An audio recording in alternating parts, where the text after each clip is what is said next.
Chapter 4 The sorrowful troop no sooner arrived at the castle, than they were met by Hippolyta and Matilda, whom Isabella had sent one of the domestics before to advertise of their approach. The ladies, causing Frederick to be conveyed into the nearest chamber, retired, while the surgeons examined his wounds. Matilda blushed at seeing Theodore and Isabella together, but endeavored to conceal it by embracing the latter, and condoling with her on her father's mischance. The surgeon soon came to acquaint Hippolyta that none of the Marquis's wounds were dangerous, and that he was desirous of seeing his daughter and the princesses.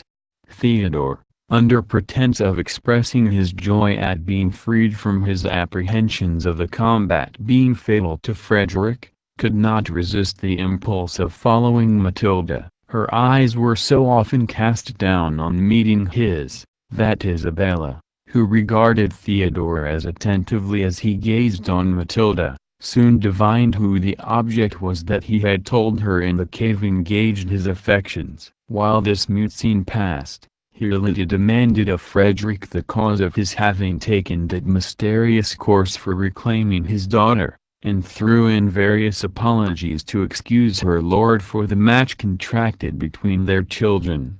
Frederick, however incensed against Manfred, was not insensible to the courtesy and benevolence of Hippolyta, but he was still more struck with the lovely form of Matilda. Wishing to detain them by his bedside, he informed Hippolyta of his story. He told her that, while prisoner to the infidels, he had dreamed that his daughter, of whom he had learned no news since his captivity, was detained in a castle, where she was in danger of the most dreadful misfortunes, and that if he obtained his liberty, and repaired to a wood near Joppa, he would learn more. Alarmed at this dream, and incapable of obeying the direction given by it, his chains became more grievous than ever. But while his thoughts were occupied on the means of obtaining his liberty, he received the agreeable news that the Confederate princes who were warring in Palestine had paid his ransom.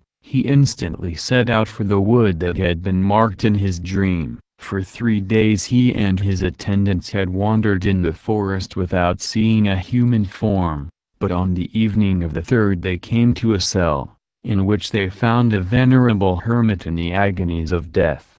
Applying rich cordials, they brought the fainting man to his speech. "My sons," said he, "I am bound into your charity, but it is in vain. I am going to my eternal rest, yet I die with the satisfaction of performing the will of heaven. When first I repaired to the solitude, after seeing my country become a prey to unbelievers, it is, alas, above 50 years since I was witness to that dreadful scene. Street. Nicholas appeared to me, and revealed a secret, which he bade me never disclose to mortal man, but on my deathbed. This is that tremendous hour, and ye are no doubt the chosen warriors to whom I was ordered to reveal my trust. As soon as ye have done the last offices to this wretched corse, dig under the 7th tree on the left hand of this poor cave, and your pains will, oh, good heaven, receive my soul." With those words the devout man breathed his last. "By break of day," continued Frederick, "when we had committed the holy relics to earth, we dug according to direction, but what was our astonishment when about the depth of 6 feet we discovered an enormous saber, the very weapon yonder in the court. On the blade, which was then partly out of the scabbard, though since closed by our efforts in removing it, were written the following lines. No, excuse me, madam," added the Marquis, turning to Hippolyta, "if I forbear to repeat them. I respect your sex and rank, and would not be guilty of offending your ear with sounds injurious to aught that is dear to you." He paused. Hippolyta trembled. She did not doubt but Frederick was destined by heaven to accomplish the fate that seemed to threaten her house. Looking with anxious fondness at Matilda, a silent tear stole down her cheek, but recollecting herself, she said, "Proceed." My lord, heaven does nothing in vain. Mortals must receive its divine behests with lowliness and submission. It is our part to deprecate its wrath, or bow to its decrees. Repeat the sentence. My lord, we listen resigned. Frederick was grieved that he had proceeded so far. The dignity and patient firmness of Hirlet penetrated him with respect, and the tender silent affection with which the princess and her daughter regarded each other, melted him almost to tears. Yet apprehensive that his forbearance to obey would be more alarming, he repeated in a faltering and low voice the following lines: "Where'er a casque that suits this sword is found, with perils is thy daughter compassed round. Alfonso's blood alone can save the maid, and quiet a long restless prince's shade." "What is there in these lines," said Theodore impatiently, "that affects these princesses? Why were they to be shocked by a mysterious delicacy, that has so little foundation?" "Your words are rude, young man," said the Marquis, "and though fortune has favored you once—" "My honored lord," said Isabella, who resented Theodore's warmth, which she perceived was dictated by his sentiments for Matilda, "discompose not yourself for the glazing of a peasant's son. He forgets the relevance he owes you, but he is not accustomed." Hirlita, concerned at the heat that had arisen, checked Theodore for his boldness, but with an air acknowledging his zeal, and changing the conversation, demanded of Frederick where he had left her lord. As the Marquis was going to reply, they heard a noise without, and rising to inquire the cause, Manfred, Jerome, and part of the troop, who had met an imperfect rumor of what had happened, entered the chamber. Manfred advanced hastily towards Frederick's bed to condole with him on his misfortune, and to learn the circumstances of the combat, when starting in an agony of terror and amazement, he cried, "Ha! What art thou? Thou dreadful spectre! Is my hour come?" "My dearest, gracious lord," cried Hirlita, clasping him in her arms, "what is it you see? Why do you fix your eyeballs thus?" "What?" cried Manfred breathless. "Dost thou see nothing, Hirlita? Is this ghastly phantom sent to me alone?" "True, who did not? For mercy's sweetest self, my lord," said Hirlita, "resume your soul, command your reason. There is none here, but us, your friends." "What, is not that Alfonso?" cried Manfred. "Dost thou not see him? Can it be my brain's delirium, this?" "My lord," said Hirlita, "this is Theodore, the youth who has been so unfortunate." "Theodore," said Manfred mournfully, and striking his forehead, "Theodore or a phantom, he has unhinged the soul of Manfred. But how comes he here? And how comes he in armor?" "I believe he went in search of Isabella," said Hirlita. "Of Isabella?" said Manfred, relapsing into rage. "Yes, yes, that is not doubtful. But how did he escape from durance in which I left him? Was it Isabella, or this hypocritical old friar, that procured his enlargement? And would a parent be criminal?" "My lord," said Theodore, "if he meditated the deliverance of his child?" Jerome, amazed to hear himself in a manner accused by his son, and without foundation, knew not what to think. He could not comprehend how Theodore had escaped, how he came to be armed, and to encounter Frederick. Still he would not venture to ask any questions that might tend to inflame Manfred's wrath against his son. Jerome's silence convinced Manfred that he had contrived Theodore's release. "And is it thus, thou ungrateful old man," said the prince, addressing himself to the friar, "that thou repayest mine and Hirlita's bounties? And not content with traversing my heart's nearest wishes, thou armest thy bastard, and bringest him into my own castle to insult me?" "My lord," said Theodore, "you wrong my father, Neither he nor I are capable of harboring a thought against your peace. Is it insolence thus to surrender myself to your highness's pleasure?" added he, laying his sword respectfully at Manfred's feet. "Behold my bosom, strike, my lord, if you suspect that a disloyal thought is lodged there. There is not a sentiment engraven on my heart that does not venerate you and yours." The grace and fervor with which Theodore uttered these words interested every person present in his favor. Even Manfred was touched, yet still possessed with his resemblance to Alfonso. His admiration was dashed with secret horror. "Rise," said he, "thy life is not my present purpose, but tell me thy history, and how thou camest connected with this old traitor here." "My lord," said Jerome eagerly. "Peace." "Impostor," said Manfred, "I will not have him prompted." "My lord," said Theodore, "I want no assistance. My story is very brief. I was carried at 5 years of age to Algiers with my mother, who had been taken by corsairs from the coast of Sicily. She died of grief in less than a 12-month. The tears gushed from Jerome's eyes, on whose countenance 1,000 anxious passions stood expressed. "Before she died," continued Theodore, "she bound a writing about my arm under my garments, which told me I was the son of the Count Falconara."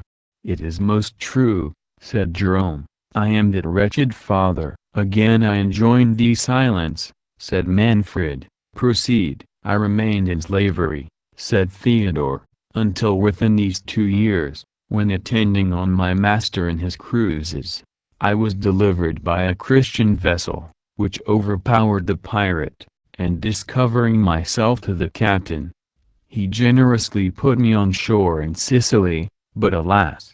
Instead of finding a father, I learned that his estate, which was situated on the coast, had, during his absence, been laid waste by the rover who had carried my mother and me into captivity, that his castle had been burned to the ground, and that my father on his return had sold what remained, and was retired into religion in the kingdom of Naples, but where no man could inform me, destitute and friendless, hopeless almost of attaining the transport of a parent's embrace, I took the first opportunity of setting sail for Naples, from whence, within these 6 days, I wandered into this province, still supporting myself by the labor of my hands, nor until yestermorn did I believe that heaven had reserved any lot for me but peace of mind and contented poverty. This, my lord, is Theodore's story. I am blessed beyond my hope in finding a father. I am unfortunate beyond my desert in having incurred your highness's displeasure." He ceased. A murmur of approbation gently arose from the audience. "This is not all," said Frederick. "I am bound in honor to add what he suppresses. Though he is modest, I must be generous.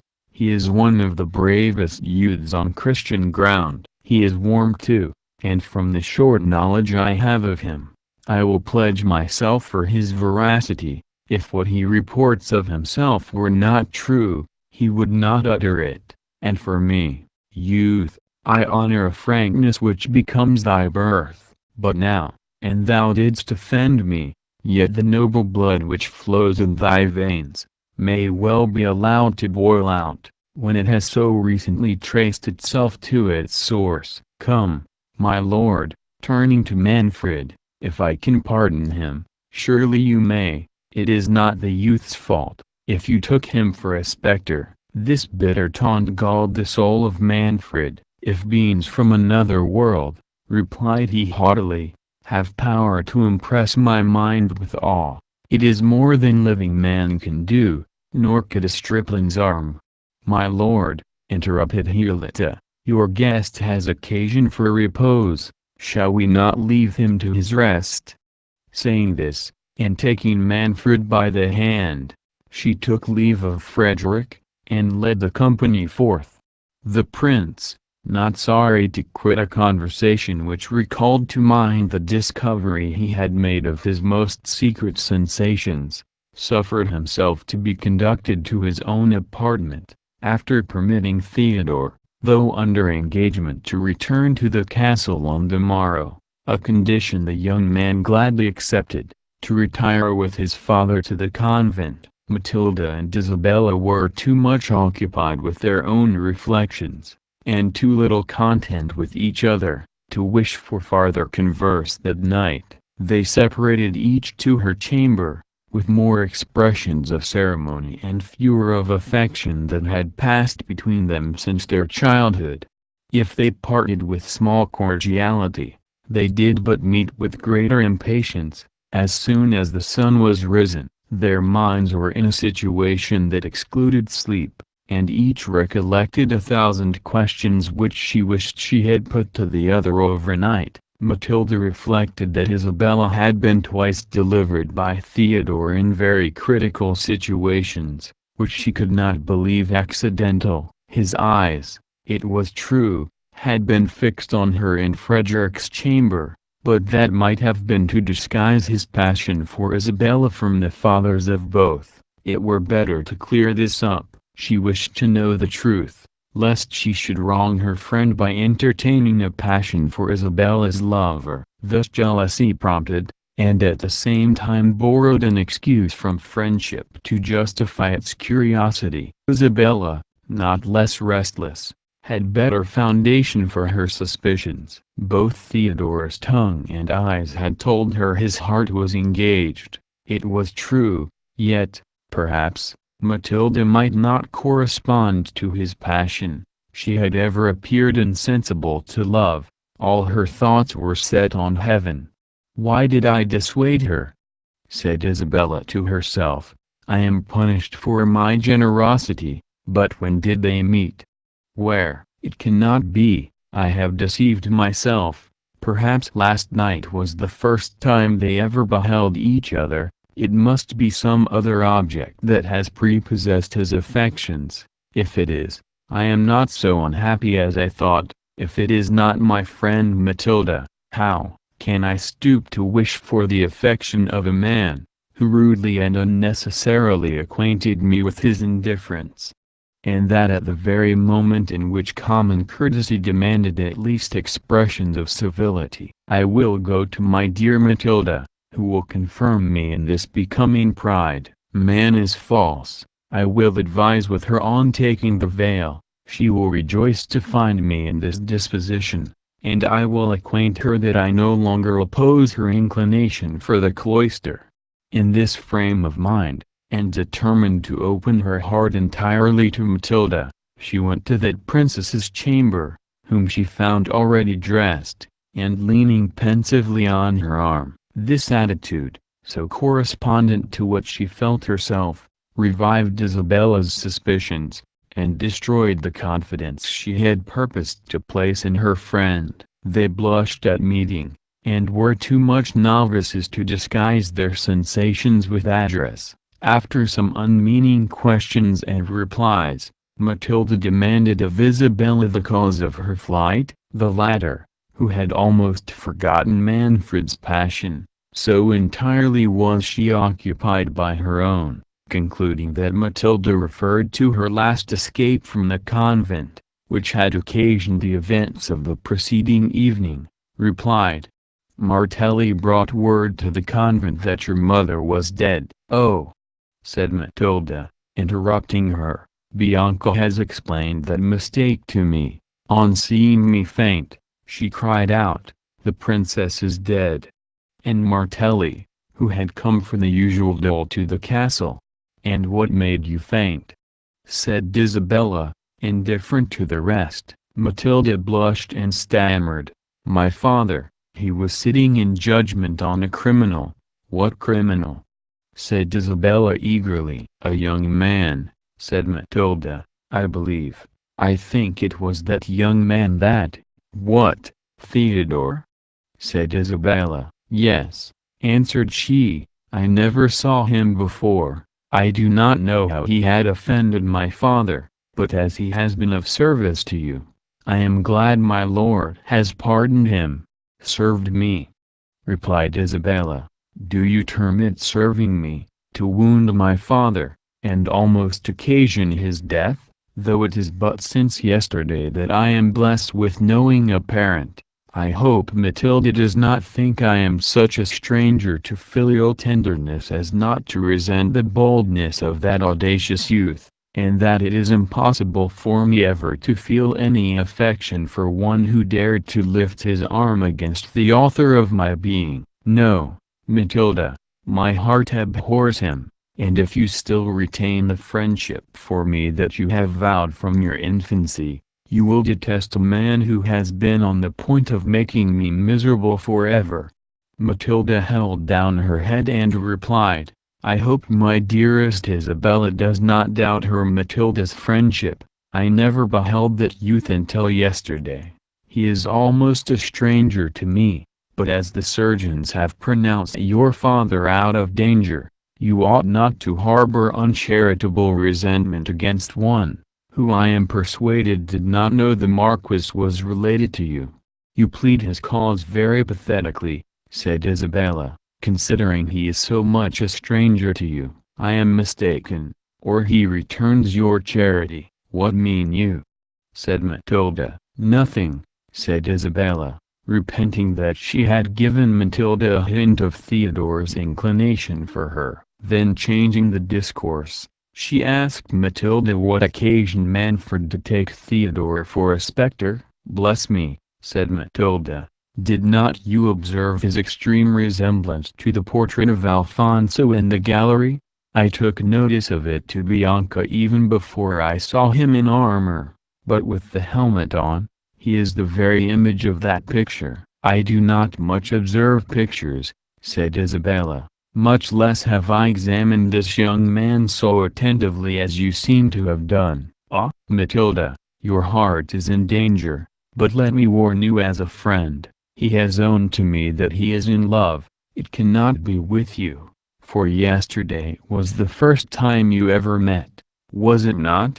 "Certainly," replied Matilda, "but why does my dearest Isabella conclude from anything I have said?" That she paused. Then continuing, "He saw you first, and I am far from having the vanity to think that my little portion of charms could engage a heart devoted to you. May you be happy, Isabella, whatever is the fate of Matilda." "My lovely friend," said Isabella, whose heart was too honest to resist a kind expression, "it is you that Theodore admires. I saw it, I am persuaded of it. Nor shall a thought of my own happiness suffer me to interfere with yours." This frankness drew tears from the gentle Matilda, and jealousy that for a moment had raised a coolness between these amiable maidens soon gave way to the natural sincerity and candor of their souls. Each confessed to the other the impression that Theodore had made on her, and this confidence was followed by a struggle of generosity, each insisting on yielding her claim to her friend. At length the dignity of Isabella's virtue reminding her of the preference which Theodore had almost declared for her rival, made her determined to conquer her passion, and cede the beloved object to her friend. During this contest of amity, Hippolyta entered her daughter's chamber. "Madam," said she to Isabella, "you have so much tenderness for Matilda, and interest yourself so kindly in whatever affects our wretched house, that I can have no secrets with my child which are not proper for you to hear." The princesses were all attention and anxiety. "Know then, madam," continued Hippolyta, "and you my dearest Matilda, that being convinced by all the events of these 2 last ominous days, that heaven purposes the scepter of Otranto should pass from Manfred's hands into those of the Marquis Frederick, I have been perhaps inspired with the thought of averting our total destruction by the union of our rival houses. With this view I have been proposing to Manfred, my lord, to tender this dear child to Frederick, your father." "Me to Lord Frederick!" cried Matilda. "Good heavens!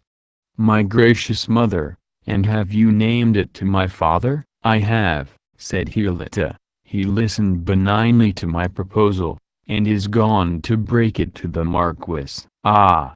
Wretched princess!" cried Isabella, "what hast thou done? What ruin has thy inadvertent goodness been preparing for thyself, for me, and for Matilda? Ruin from me to you and to my child," said Hirlita. "What can this mean?" "Alas!" said Isabella, "the purity of your own heart prevents your seeing the depravity of others. Manfred, your lord, that impious man."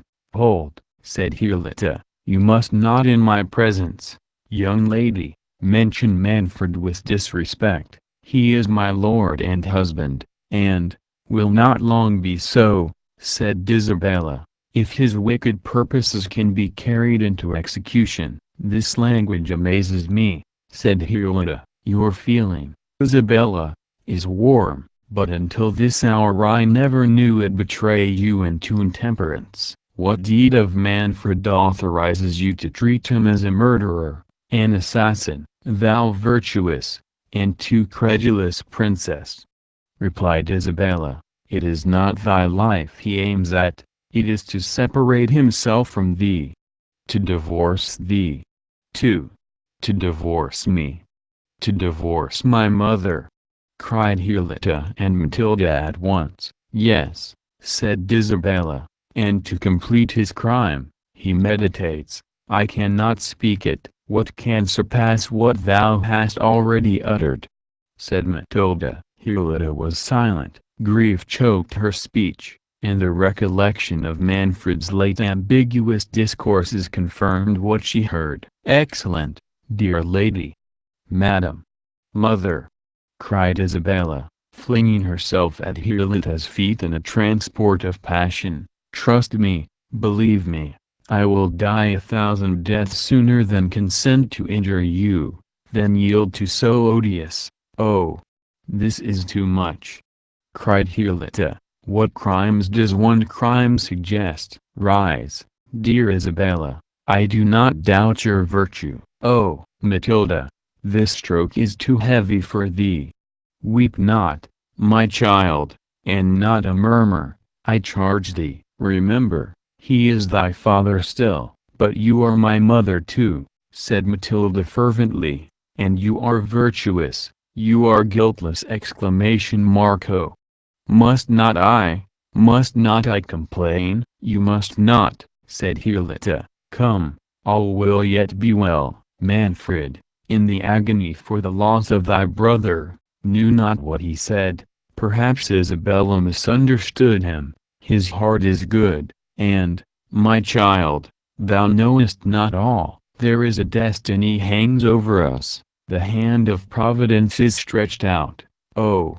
Could I but save thee from the wreck! Yes," continued she in a firmer tone, "perhaps the sacrifice of myself may atone for all. I will go and offer myself to this divorce. It boots not what becomes of me. I will withdraw into the neighboring monastery, and waste the remainder of life in prayers and tears for my child and the prince." "Thou art as much too good for this world," said Isabella, "as Manfred is execrable, but think not, lady, that thy weakness shall determine for me. I swear, hear me all ye angels."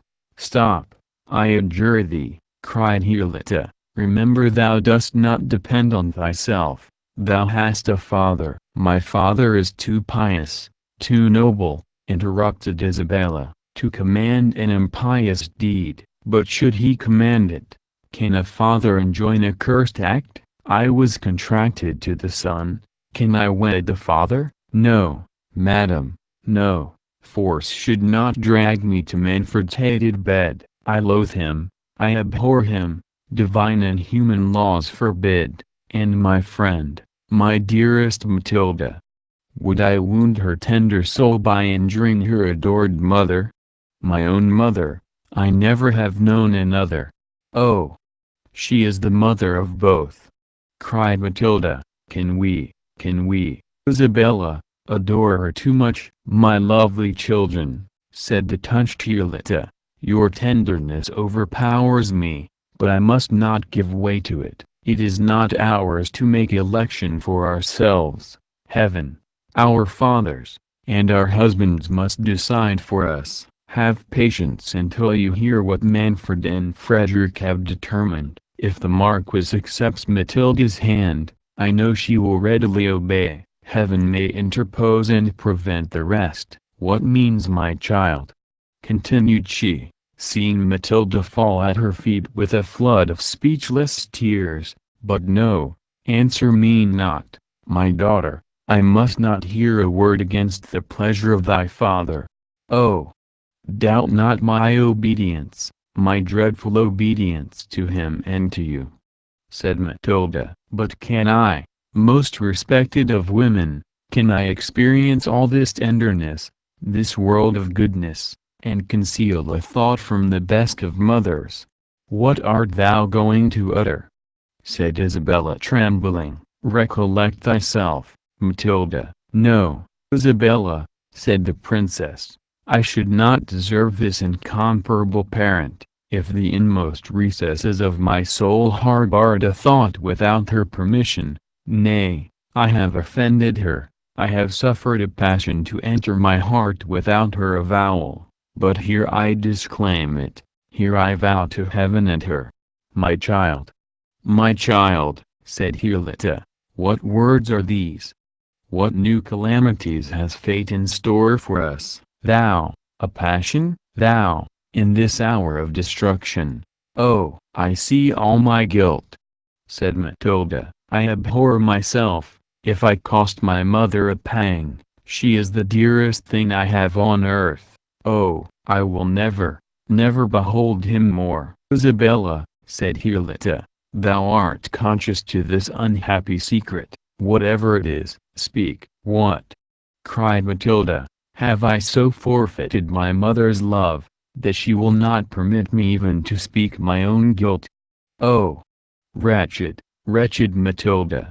Thou art too cruel," said Isabella to Hirlita. "Canst thou behold this anguish of a virtuous mind, and not commiserate it, not pity my child?" said Hirlita, catching Matilda in her arms. "Oh, I know she is good. She is all virtue, all tenderness, and duty. I do forgive thee, my excellent, my only hope." The princesses then revealed to Hirlita their mutual inclination for Theodore, and the purpose of Isabella to resign him to Matilda. Hirlita blamed their imprudence, and showed them the improbability that either father would consent to bestow his heiress on so poor a man, though nobly born. Some comfort it gave her to find their passion of so recent a date, and that Theodore had had but little cause to suspect it in either. She strictly enjoined them to avoid all correspondence with him. This Matilda fervently promised, but Isabella, who flattered herself that she meant no more than to promote his union with her friend, could not determine to avoid him, and made no reply. "I will go to the convent," said Hirlita, "and order new masses to be said for a deliverance from these calamities." "Oh, my mother," said Matilda, "you mean to quit us, you mean to take sanctuary, and to give my father an opportunity of pursuing his fatal intention. Alas! On my knees I supplicate you to forbear. Will you leave me a prey to Frederick? I will follow you to the convent." "Be at peace, my child," said Hirlita. "I will return instantly. I will never abandon thee, until I know it is the will of heaven, and for thy benefit." "Do not deceive me," said Matilda. "I will not marry Frederick until thou commandest it. Alas! What will become of me?" "Why that exclamation?" said Hirlita. "I have promised thee to return." "Ah! my mother," replied Matilda, "stay and save me from myself. A frown from thee can do more than all my father's severity. I have given away my heart, and you alone can make me recall it." "No more," said Hirlita. "Thou must not relapse, Matilda." "I can quit Theodore," said she, "but must I wed another?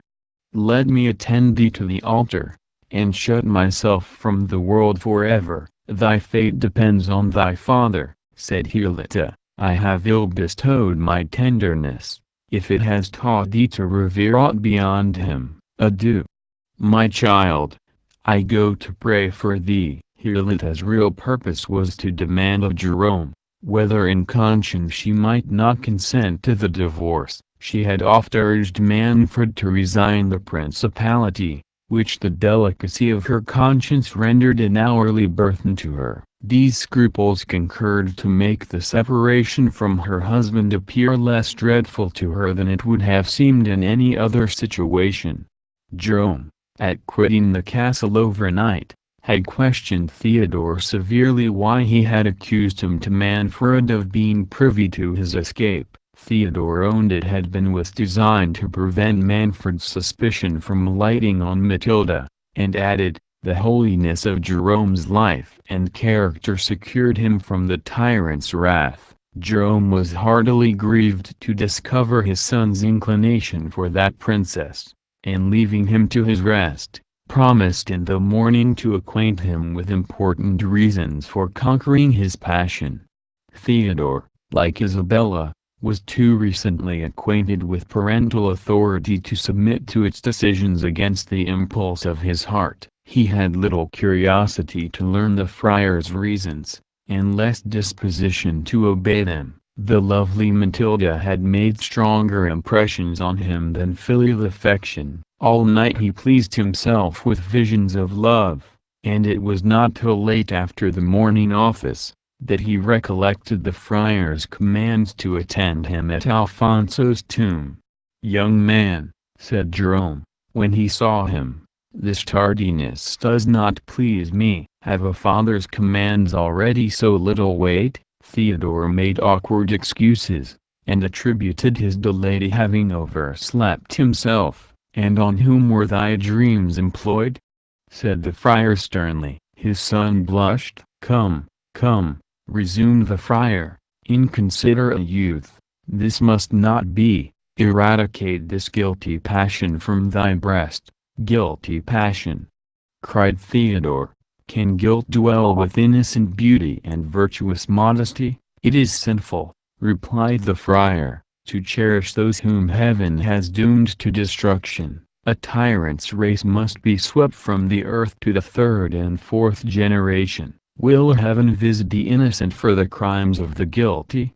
Said Theodore. The fair Matilda has virtues enough to undo thee, interrupted Jerome. Hast thou so soon forgotten that twice the savage Manfred has pronounced thy sentence? Nor have I forgotten, sir, said Theodore, that the charity of his daughter delivered me from his power. I can forget injuries, but never benefits. The injuries thou hast received from Manfred's race, said the friar, are beyond what thou canst conceive. Reply not, but view this holy image. Beneath this marble monument rest the ashes of the good Alfonso, a prince adorned with every virtue, the father of his people, the delight of mankind. Kneel, headstrong boy, and list, while a father unfolds a tale of horror that will expel every sentiment from thy soul, but sensations of sacred vengeance.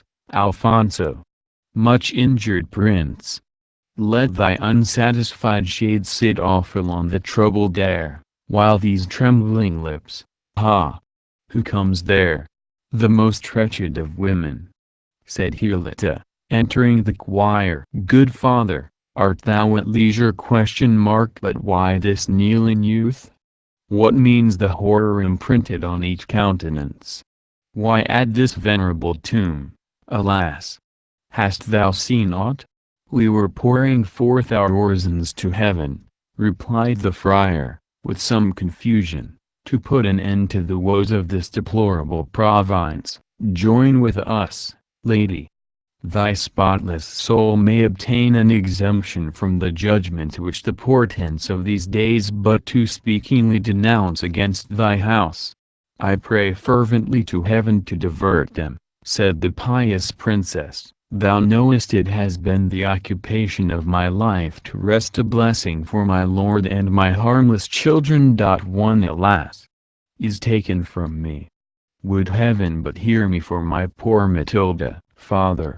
Intercede for her, every heart will bless her, cried Theodore with rapture. Be dumb, rash youth, said Jerome. And thou, fond princess, contend not with the powers above.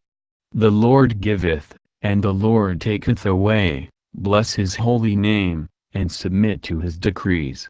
I do most devoutly, said Hirlita, but will he not spare my only comfort?